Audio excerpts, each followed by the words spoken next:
সালাম আলাইকুম রহমতুল্লাহ।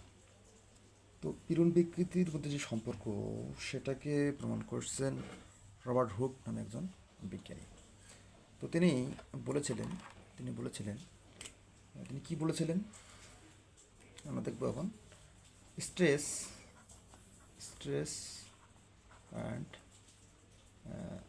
Strain, relation between relation between কি relation between stress and strain. তো রবার্ট হুক যে কথাটা বলেছিলেন সেটা হচ্ছে in elastic limit in elastic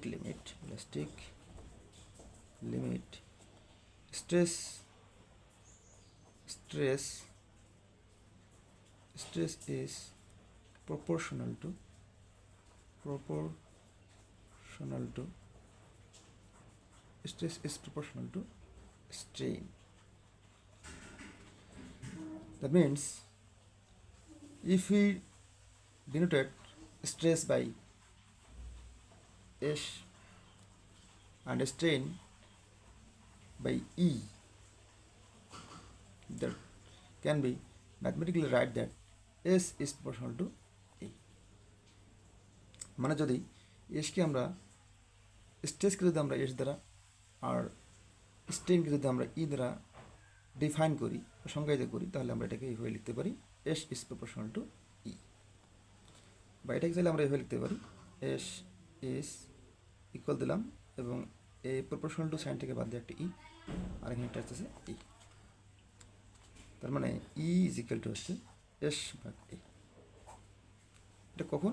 এটা হচ্ছে প্রপোর্শনাল লিমিট, আর এই ইটা হচ্ছে একটা সমানুপাতিক ধ্রুবক। ঠিক আছে? আচ্ছা, তো আমরা এখানে যে কার্ভটা দেখতে পাচ্ছি, এই নিচে আছে স্ট্রেইন, আর উপরে আছে কি স্ট্রেস।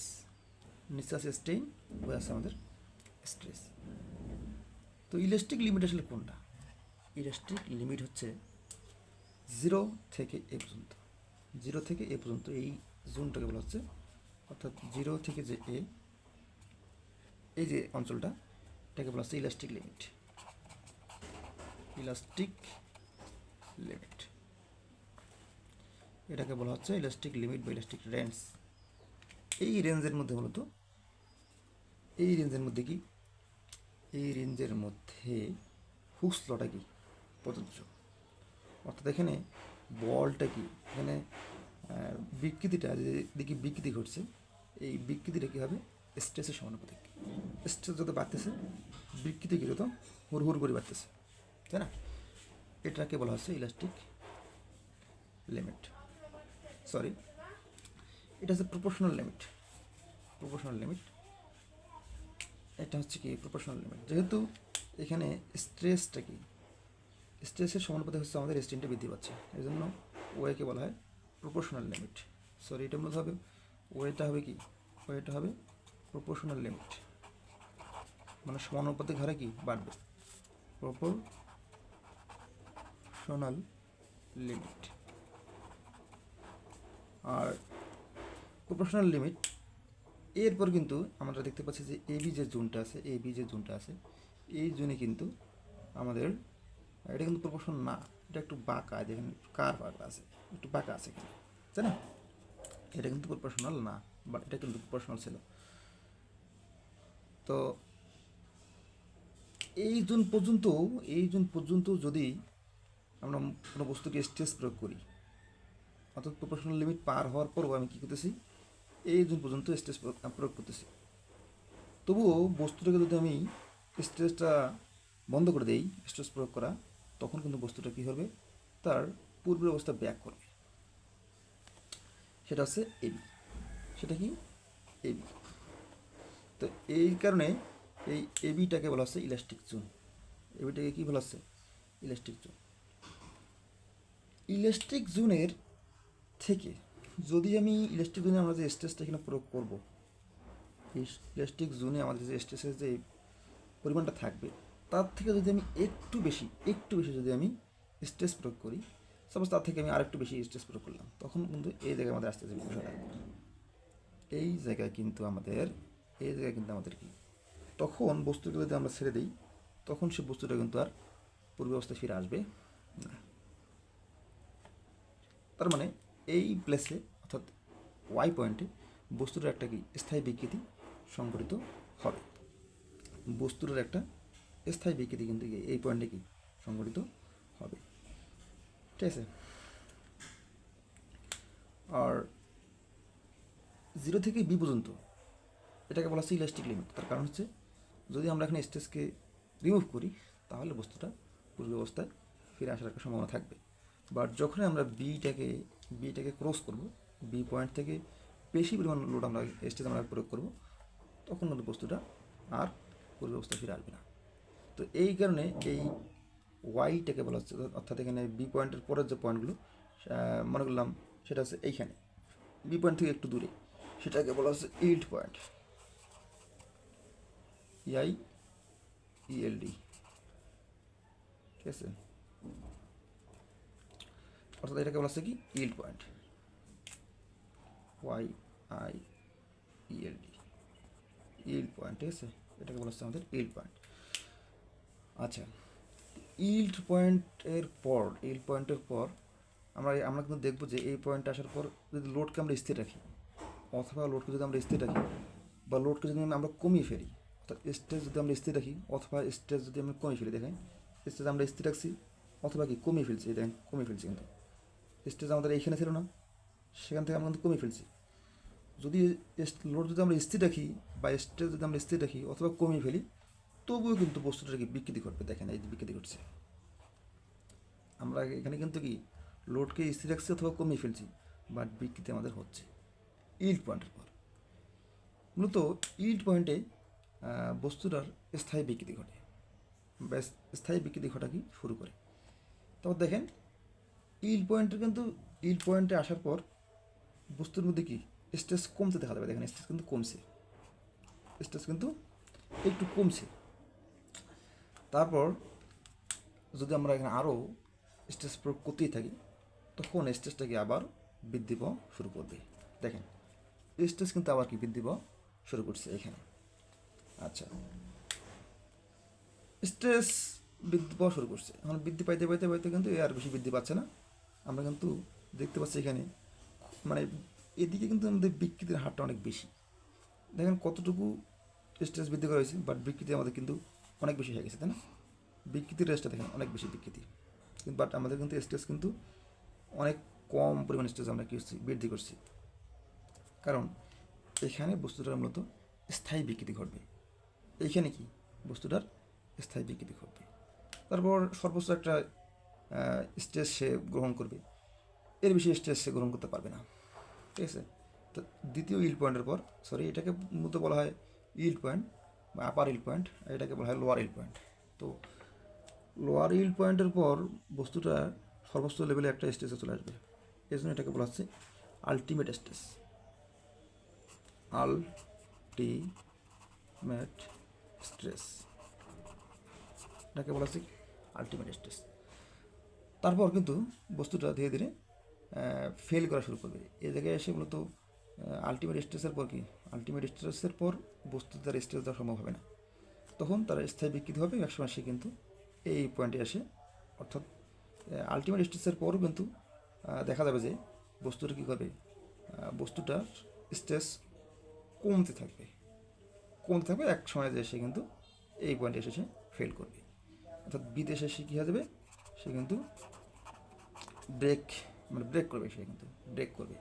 এই জন্য এটাকে বলা হচ্ছে ব্রেকিং পয়েন্ট, তাই না, এটাকে বলা হচ্ছে ব্রেকিং পয়েন্ট।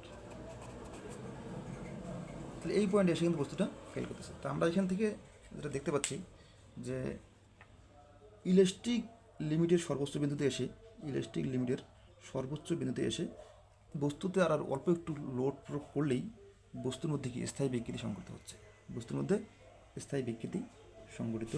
হচ্ছে, আচ্ছা, যেটাকে আমরা বলতেছি ইল্ড পয়েন্ট। তারপর কিন্তু লোড অপসারণ করলেও, লোড যদি আমরা অপসারণ করি তবুও কিন্তু লোডকে যদি আমরা অপসারণ করি বা স্ট্রেস যদি আমরা কমিয়ে ফেলি, তবু কিন্তু বিকৃতি আমাদের সংঘটিত হচ্ছে। আমরা কিন্তু এখানে সেই স্ট্রেস কমিয়ে ফেলছি, বাট আমাদের মধ্যে এখানে কি বিকৃতি সংঘটিত হচ্ছে। তারপর কিন্তু আবার মানে এই জন্য এটাকে বলা হচ্ছে ইল পয়েন্ট। তারপর দ্বিতীয় ইল পয়েন্টে বস্তুতে আবার কি স্ট্রেস বৃদ্ধি পাওয়া শুরু করবে। এই যেখান থেকে আবার স্ট্রেস বৃদ্ধি পাওয়া শুরু করতেছে সেটাকে বলা হচ্ছে ইল পয়েন্ট। আর এটাকে বলা হচ্ছে কি, এটা ইল পয়েন্ট কিন্তু এটা হচ্ছে লোয়ার ইল পয়েন্ট, এটাকে বলা হয় লোয়ার ইল্ড পয়েন্ট। আর এটাকে বলা হচ্ছে আপার ইল পয়েন্ট। ওয়াই ওয়ানটাকে কী বলা হয়, আপার ইল পয়েন্ট বলা হয়, ঠিক আছে, আপার ইল পয়েন্ট, ঠিক আছে, আপার ইল পয়েন্ট এবং লোয়ার ইল পয়েন্ট। তো আলটিমেট স্ট্রেসের পর বস্তুতে আবার কিন্তু স্ট্রেস কি কমতে দেখা যায়।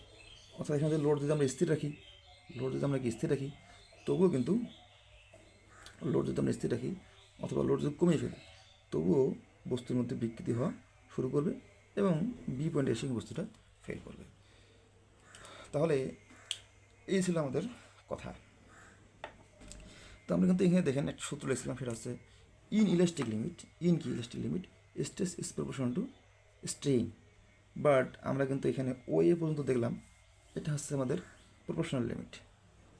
তারপর কিন্তু আমরা দেখলাম যে এবি, যেটা হচ্ছে এবি, তাই না?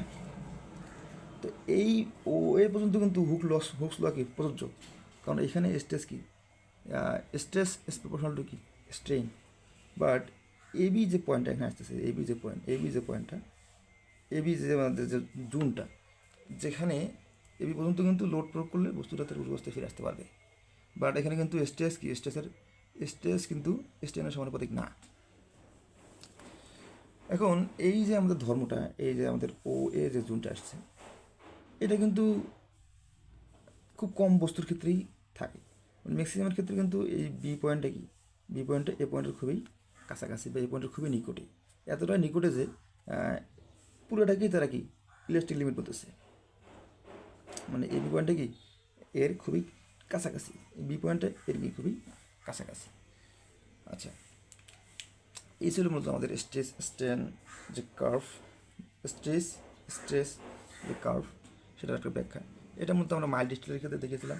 তার কারণ মাইল্ড স্টিলের ক্ষেত্রে এই ধর্মগুলো কি মেনে চলে, আর অন্য স্টিলের ক্ষেত্রে এটা ওইভাবে দেখানো সম্ভব হয় না, বা অন্য পদার্থের ক্ষেত্রে কিন্তু এটাকে এইভাবে দেখানো হয় না।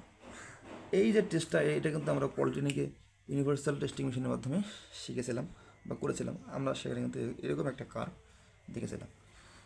তো উপরে হবে স্ট্রেস, নিচে হবে কি স্ট্রেন, ঠিক আছে। তো আমাদের আলোচনা প্রায়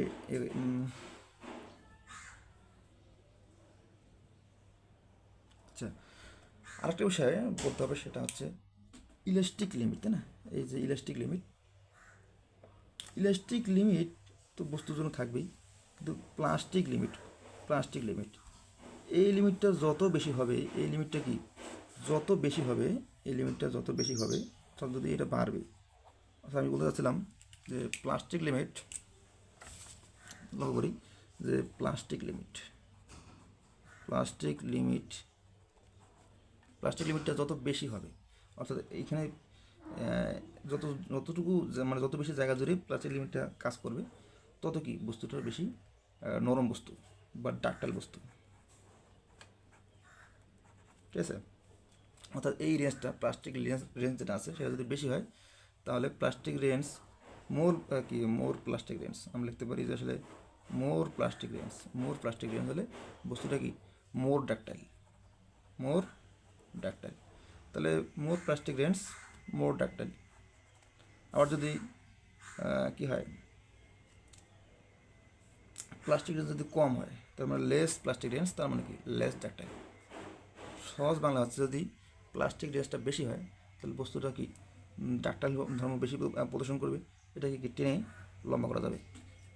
আর যদি প্লাস্টিক রেঞ্জটা কম হয়, তাহলে কী হবে, প্লাস্টিক রেঞ্জ যদি কম হয়, অর্থাৎ এখানে প্লাস্টিক রেঞ্জ কম হলেও যদি এই লিমিটটা কি কম হয়ে থাকে, সাপোজ এটা অনেক কম, তাহলে কিন্তু বস্তুটা হবে কি বেডাল, মানে ভঙ্গুর। তার মানে লেস প্লাস্টিক রেঞ্জ